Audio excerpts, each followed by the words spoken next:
And we're back here on the Roger Hughes Show. This weekend, the Stetson Hatters will travel to Birmingham, Alabama, to take on Birmingham Southern in another out-of-conference game. Coach, what can we expect this weekend? Well, I haven't seen much of them on film, but based on last year, they're a very well-run, very well-renowned Division III program that does a great job of utilizing our athletes, not asking them to do things they can't do. Last year, the game was fairly close to the very end. A lot of points were scored.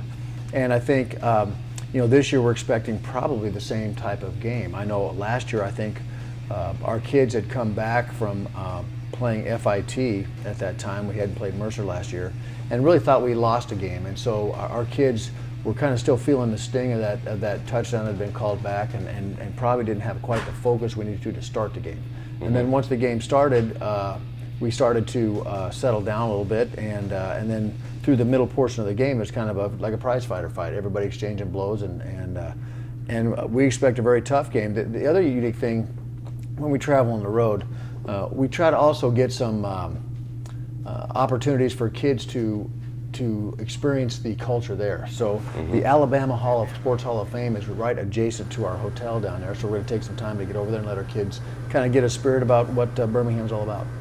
Well, the wonderful thing about playing these non-conference opponents is that you can take a little bit of a step up, or at least a step out of the PFL, play a little bit different styles than you're going to see in the PFL.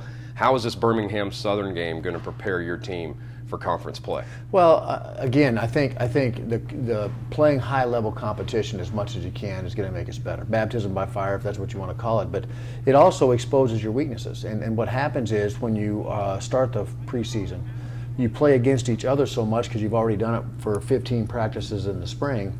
So you know your defense's weaknesses, you know your offense's weaknesses, but sometimes you don't know what your weaknesses are to other people. And when you play better people, your weaknesses, which you may feel are your strengths, actually get exposed. And so the nice thing about this run here that we're in is it gives us an opportunity to maybe try some new personnel, modify our scheme a little bit. Maybe we find that certain things we thought we'd be able to do, maybe our kids aren't quite ready to do that yet. And I think that's going on both sides of the ball. In addition, we're working on our kicking game, which kind of has left us a little bit here these last couple weeks, and we need to make sure that we get it back to where we were that first week at Warner, where we're blocking kicks and making sure we're executing PATs. Now you take a look at the Hatters program and the mindset of these players, and I think one thing illustrates where they've come and how they're going to draw on the experience of these first three games as they go into Birmingham and then subsequently into conference play, and that's the third down and the fourth down at the end of that 17-play drive.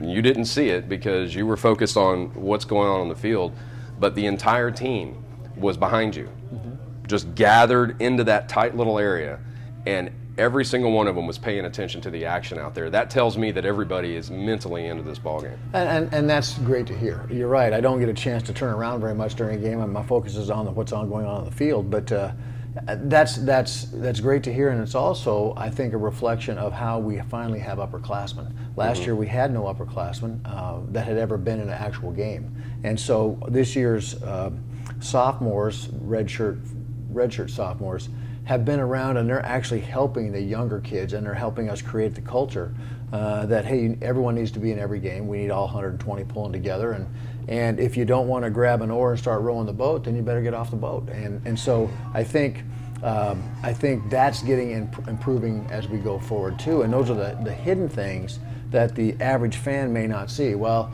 they look at scores, they look at statistics, but what they don't see is the type of culture you're trying to build to lay the foundation for a strong program years going forward.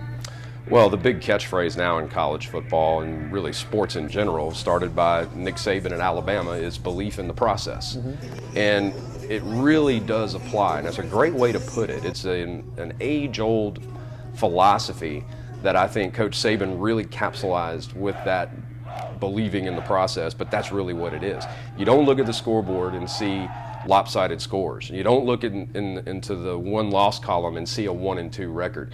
You look behind those numbers and you see the attitude that's developing from inside the team, and you're right, it's a matter of building a culture. It's not even changing a culture, it is building a culture, and that can be a tall task. Well, it's monumental sometimes, it feels like, but the nice thing, and one of the things that attracted me to this opportunity, was the fact that you didn't have to change a culture. You come in and everything can be positive and starts from day one. Now, the problem with that is you don't have any upperclassmen to teach these young guys what the culture is or should be. And so, and the other part with young people, you know, they're so tuned into the social media and their cell phones and everything. Half of our problem is just getting them to look up from their cell phone and pay attention to what's going on.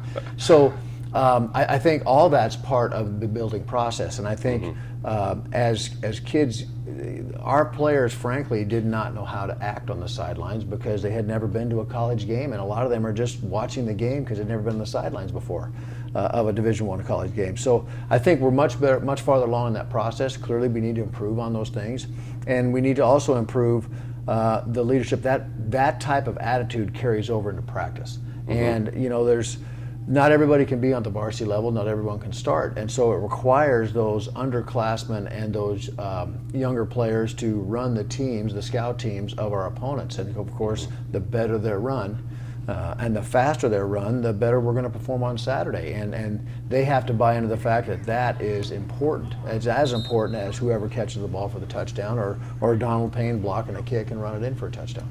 Well, the Birmingham Southern game is the last non-conference game. Then you'll get into Pioneer Football League play. And you open up out of the gate pretty tough. You're going to have Butler here at home. Then we travel to San Diego and back home against Jacksonville.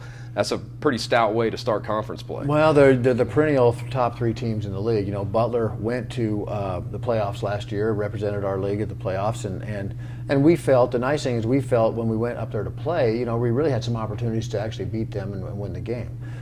We go out to San Diego. San Diego was slated to take that playoff game, and then some circumstances came up where they had to withdraw their name from it. So they're a perennial power within the league, and that all started back with Jim Harbaugh, and that's where he kind of got his head coaching start, and that program has flourished ever since he's been there.